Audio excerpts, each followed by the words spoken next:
जय भीम. मी पंकज दिवा. 14 जुलै रोजी विशाळगड जिल्हा कोल्हापूर येथे माजी खासदार संभाजी भोसले यांच्या नेतृत्वाखाली विशाळगड अतिक्रमणमुक्त मोहिमेचं आयोजन केलेलं होतं. विशाळगडावर 158 अतिक्रमणं काढायची या संदर्भात सर्व शिवभक्तांना आवाहन केल्यानंतर अगदी महाराष्ट्रातून, पश्चिम महाराष्ट्रातून बऱ्यापैकी प्रमाणातून शिवभक्त त्या ठिकाणी आले आणि ते विशाळगडाकडे कूच केली.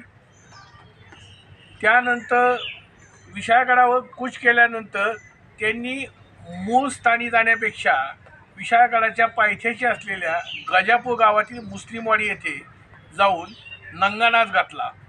जवळपास मुस्लिम समाजाची 42 घरं उद्ध्वस्त केली, 28 दुचाकी जाळल्या, 20 चारचाकी गाड्या जाळल्या. शासकीय आकडेवारीनुसार 2,83,00,000 रुपयाचं नुकसान केलं. तिथं असणाऱ्या मुस्लिम आया बहिणींच्या अगदी कमरेला हात घालण्यापर्यंत त्या लोकांची मजल गेली.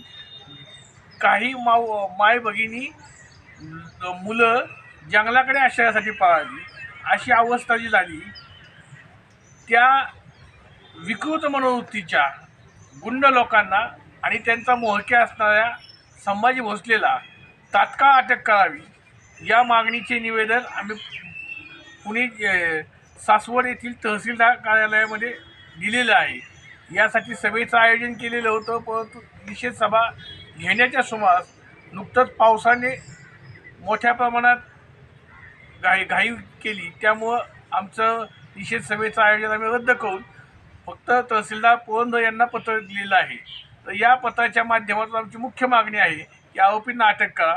त्याचबरोबर जे पीडितग्रस्त आहेत त्या प्रत्येकी 5 ते 10 लाख रुपयाची मदत शासनाने करावी.